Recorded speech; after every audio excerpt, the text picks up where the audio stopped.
Okay, so I woke up this morning and I realized that there's a lot going on in my head that I haven't really shared with anyone really. And I've had tons of opportunities, Oprah, interviews, to go on a platform and share hardships or just really anything that's going on in my mind. And I really don't think any of that is relevant to getting paid to tell your story. I feel like it's kind of silly. So I'm here honestly just to open myself to others and try to shed a light on if anyone out there has ever gone through hardships or whatever it is, just to put a light on it. And so that person doesn't feel alone, because I really know what that feels like.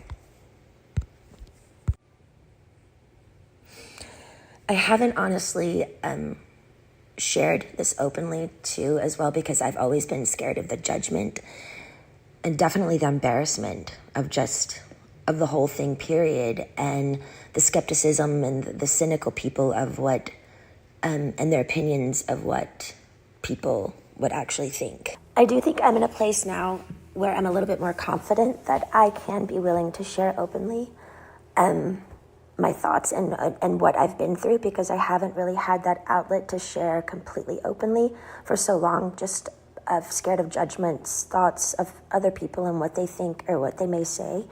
And I think it's crucial for my heart and my head to be able to speak openly about it as if anyone else would. Well, the actual conservatorship actually started, I think, 15 to 16 years ago. I was 25 when it started. I was extremely young. I remember a lot of my friends texting me and calling me, and we were extremely close, and they wanted to see me, but by what had happened, I honestly still to this day don't know what really I did, but the punishment of my father, I wasn't able to, see anyone or like anything. And you have to imagine none of it made sense to me. I literally spoke in a British accent to a doctor to prescribe my medication, and 3 days later, there was a swap team in my home, 3 helicopters, and I remember my mom's best friend and my 2 girlfriends. We had a sleepover the night before. They held me down on a gurner. And again, none of it made sense. Literally, the extent of my madness was playing chess with, when it was playing chase with paparazzi, which is still to this day one of the most fun things I ever did about being famous. So I don't know what was so harmful about that. But I remember my mom was sitting on the couch and she said, "We've heard people are coming here today to talk to you. We should probably go, to a hotel or something." And I never really understood what she meant. I didn't believe her. Like, is a lawyer coming here? Who is coming here? Then 4 hours later, there were over 200 paparazzi outside my house videotaping me through a window of an ambulance holding me down on a gurner. I know now it was all premeditated. A woman introduced the idea to my dad, and my mom actually helped him follow through and made it all happen. It was all basically set up. There was no drugs in my system, no alcohol, nothing. It was pure abuse. And I haven't even really shared even half of it. I think the main thing I do remember when it started was my dad's control. He loved to control everything I did. I remember the first day he said, "I'm Britney Spears and I'm calling the shots." And I'm like, alrighty then. My brother was a football player. My dad was really, really hard on him when he was younger, really abusive. And I think when my mom gave him the idea for the conservatorship and his friend, I think he just really regrouped it and made such a really, really overhauling big deal out of it. And it was just really too much. I remember him always being in the office, and my girlfriend was his assistant, and they would just stay in there all day with the door shut, and I was never ever able to leave or go anywhere. My first job after the 2 weeks of being hospitalized and completely traumatized out of my mind, I did a TV show called How I Met Your Mother, and then I started working on an album called Circus. and started working away right away. All I do remember is I had to do what I was told. I was told I was fat every day. I had to go to the gym. I had to just, and I never remember feeling so demoralized, and just, they made me feel like nothing. And I went along with it because I was scared. I was scared and fearful. I didn't even really do anything. And I had like a swap team and how, like, none of it made sense to me. So since that day, I did probably 4.5 tours. I did an album circus, Femme Fatale, Britney Jean, and Glory. And then I started doing a Vegas show in Las Vegas. And I did that for 4.5 years. I do remember working, and I got to a point where, you know, because my pride in my 30s, I have to live under my father's rules. And, you know, the dancers are playing and drinking and having fun at nights in Vegas, and I couldn't do anything. And I remember just being like, my performances, I know, were horrible. Like, I even wore wigs, and all the dancers were doing all these nice, sexy head flip turns, and I had conditioner treatment in my hair and like these little caps over my head, and just during a whole show getting conditioner treatments just with wigs on, because I was just like a robot. Honestly, I didn't give a fuck anymore, because I couldn't go where I wanted to go. I couldn't have the nannies that I wanted to have. I couldn't have cash.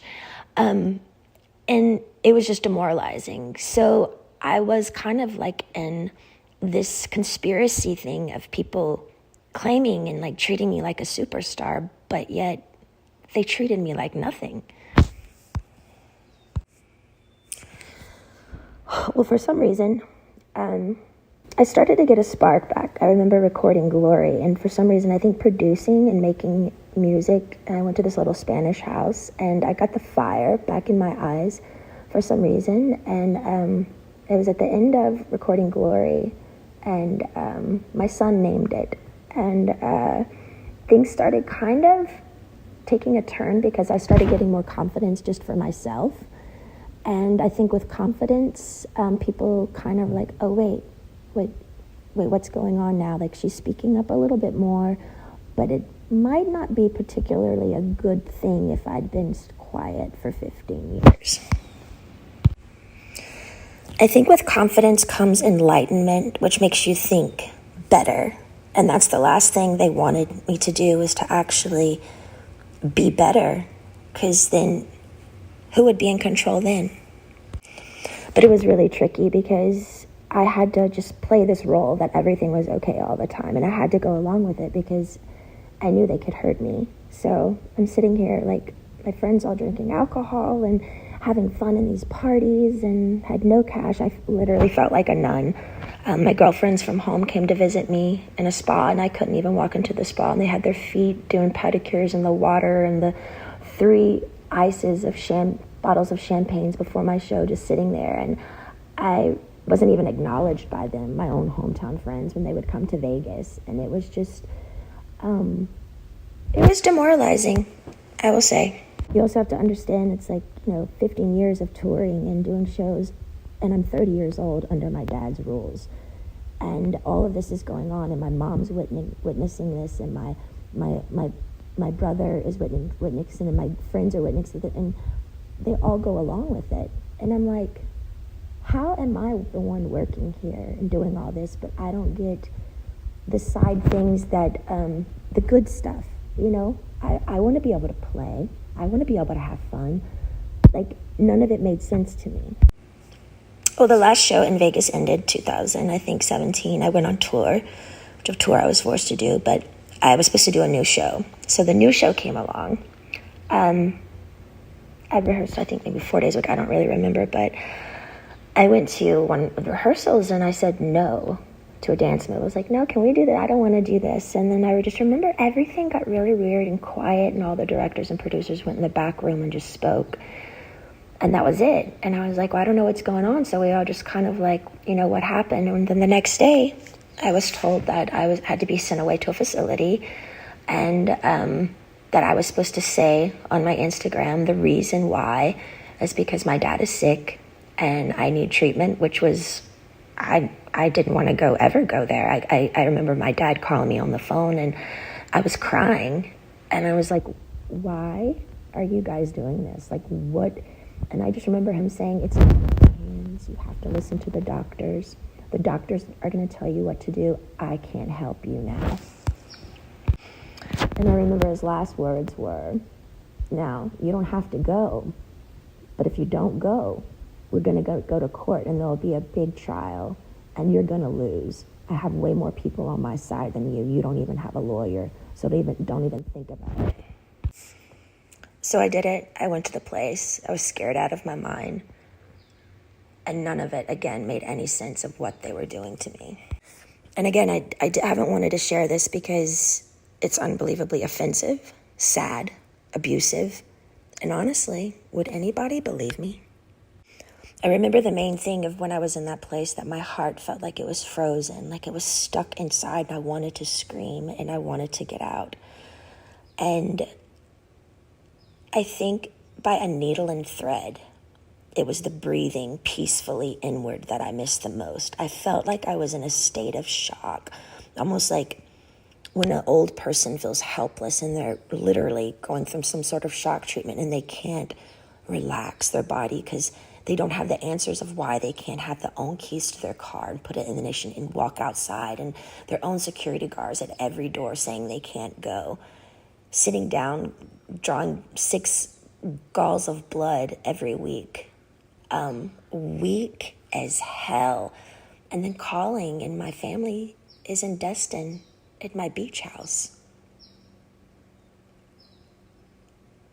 It didn't make sense.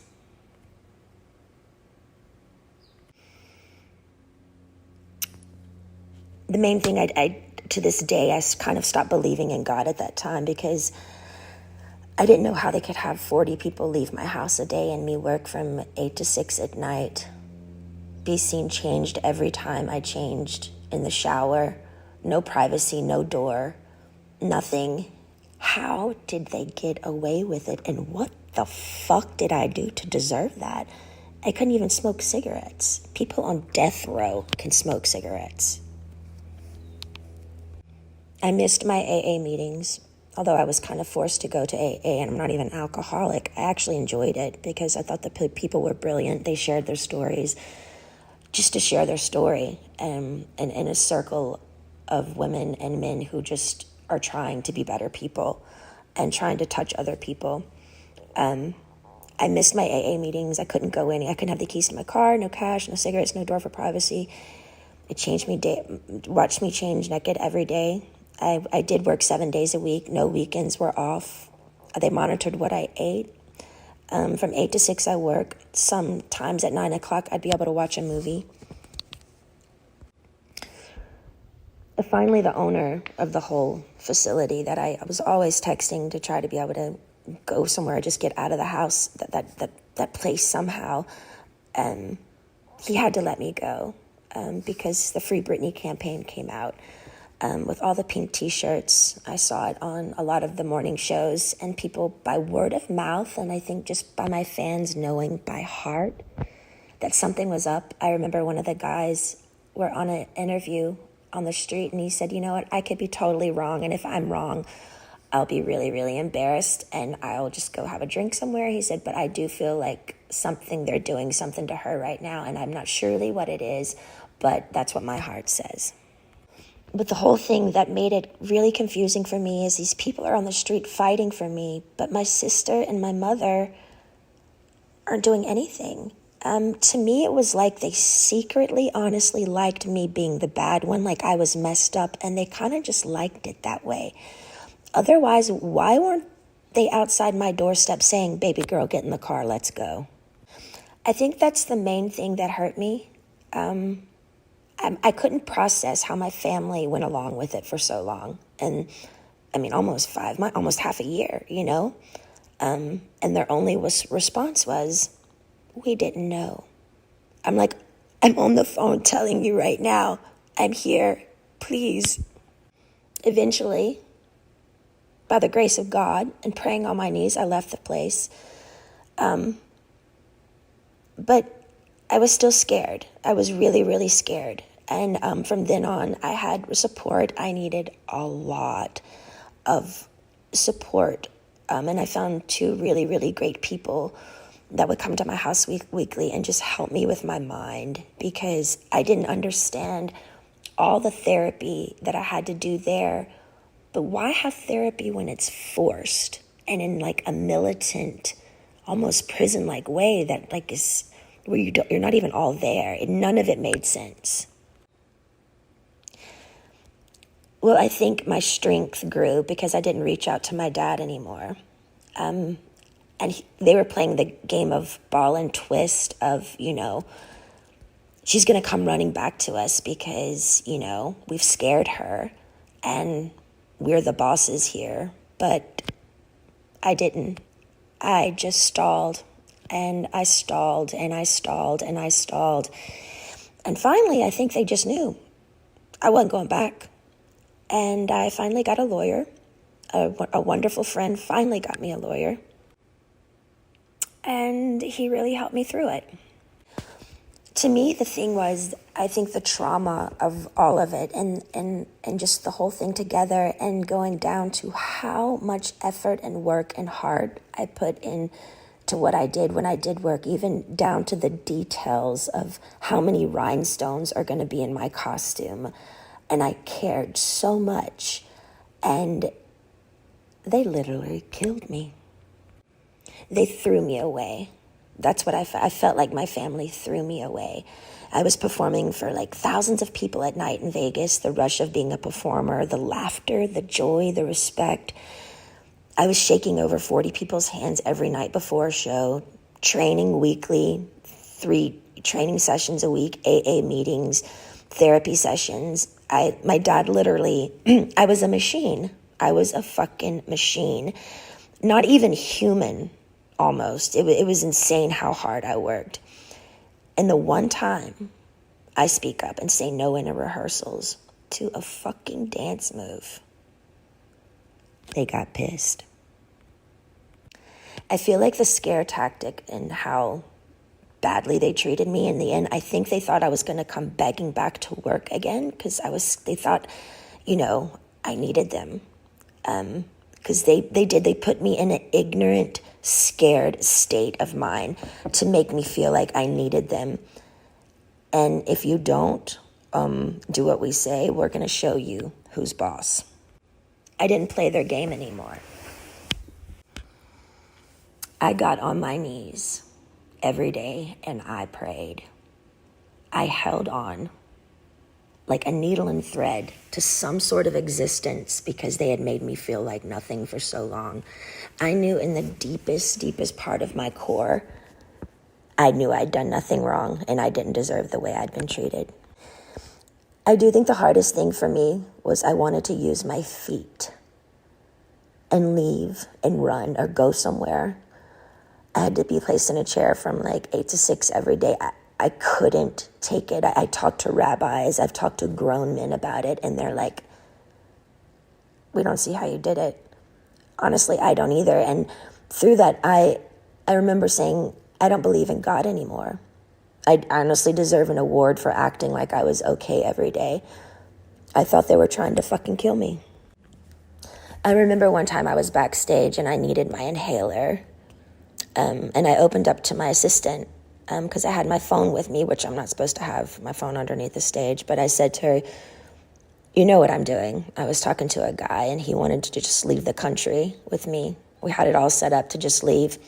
And it was a secret relationship. And I said, my biggest fear was, what would my dad do if I did do something wrong? What if I left the country? What if they found me? And what would they do?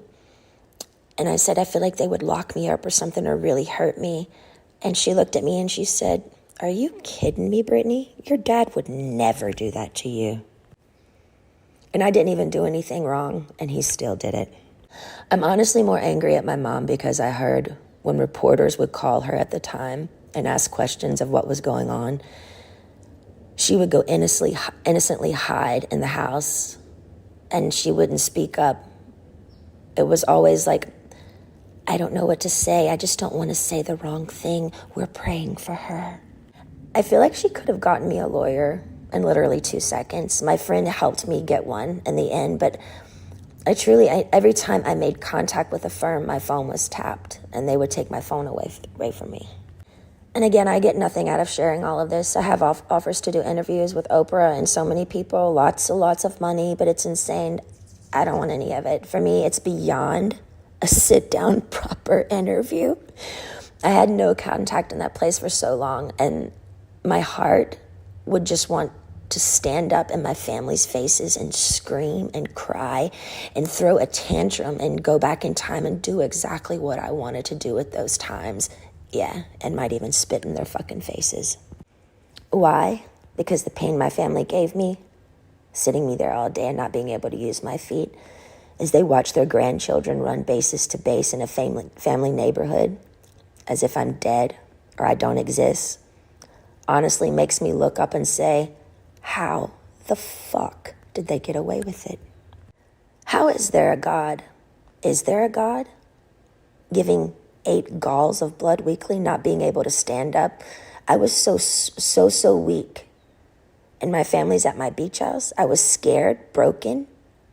I'm sharing this because I want people to know I'm only human. I do feel victimized after these experiences, and how can I mend this if I don't talk about it? I have an amazing song right now with one of the most brilliant men of our time, and I'm so grateful.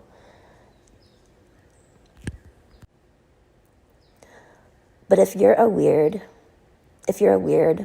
introvert, oddball like me, who feels alone a lot of the time, and you needed to hear a story like this today so you don't feel alone, know this: my life has been far from easy, and you're not alone.